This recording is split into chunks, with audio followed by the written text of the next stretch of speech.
I had entered school as a child of 14 years.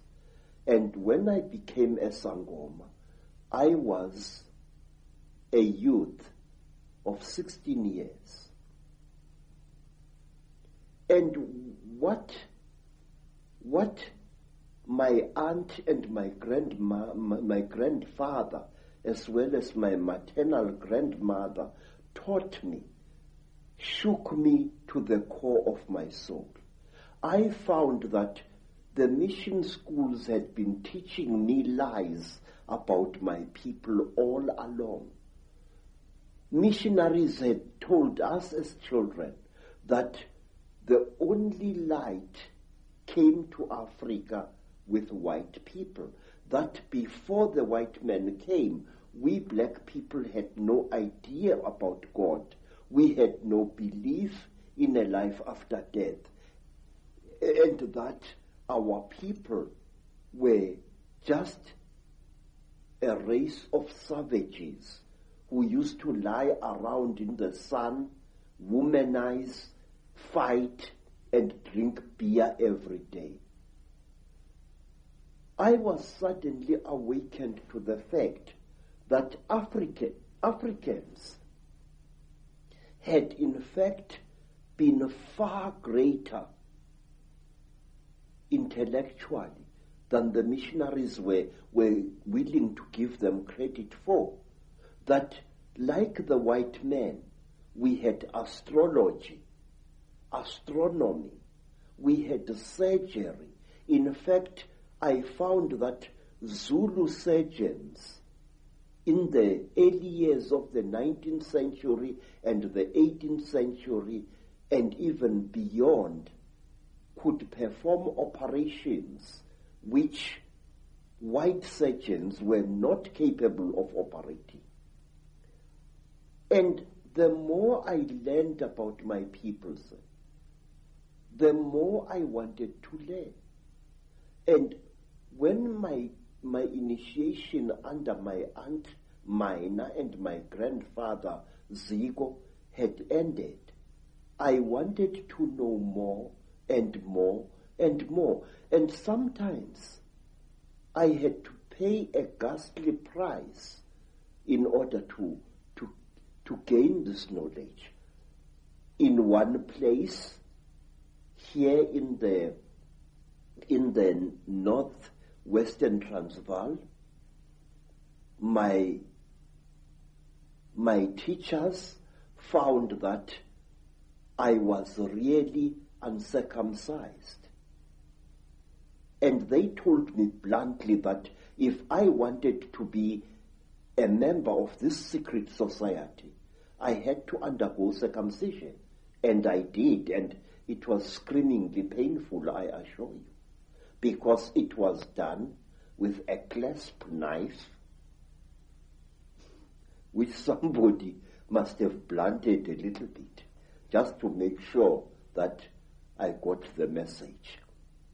Well, I had the same done, but I was asleep at the time, so we have that in common.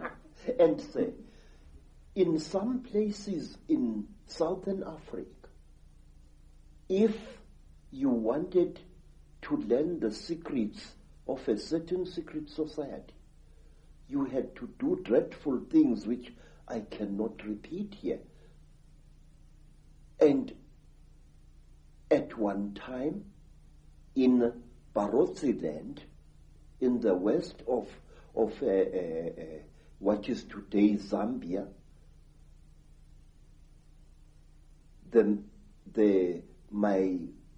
my teacher said, look, how far are you willing to go in order to become one of us? I said, I am willing to go anywhere. He looked at me and he said, listen, educated man, we are tired of people like you. White men come amongst us to milk our minds and then to kill us. We want to be sure that we can trust you. And wait, sir. I said, great one, I am willing to do anything. He said, are you? I said, yes. And then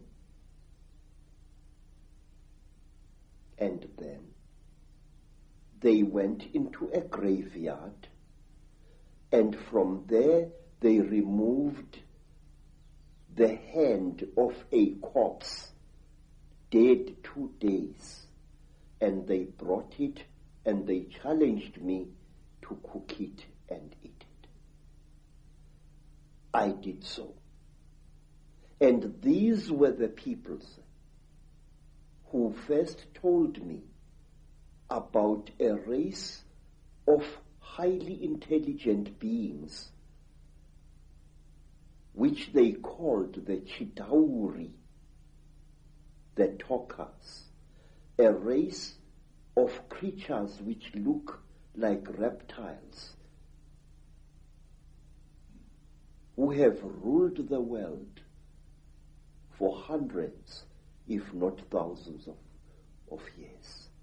Through this dreadful act, I was able to gain knowledge which was denied to even the highest Sangomas, because they would not go through the ritual I went to. This is how secret knowledge is protected in Africa. And at one time, let me tell you another thing. Again, in Barotse land, on the border between Angola and North Rhodesia, as it was called, I was brought into a hut. And in the hut was a young woman. She was as black as ebony, and her hair was like a huge black cloud on her head. Her teeth had been sharpened in the Barotse fashion until they looked like those of a reptile. And Mutwa was very puzzled. What's this lady doing here? I'm supposed to spend several nights in this hut, so what is she? What is she doing here? Now, Credo Mutwa, being a frightened Zulu, afraid of women but not afraid of wild animals, decided to sleep with his back to the wall, giving the lady a nice clean bed. And on the following day, Credo Mutwa was fined 15 pounds by the local chief because I had refused a sacred gift. I had been supposed to do something very amazing to this lady to show that I was one of the people. Bad luck. Bad luck. But why, Credo, have you chosen to reveal this knowledge now to a much, much wider audience? Mr. David, please, Africa is dying. Africa, is being murdered. And we are sitting like bloody fools. And we don't realize what's being done to our people. I have proof that can stand in any true court of law that the disease called AIDS is a man-made disease. And this disease is going to kill 3/4 of South Africa's black people within the next 10 years. There are wars in Africa which make no sense to me as a black man. Please, when people fight a war, Mr. David, why do they fight? People fight in order to get rid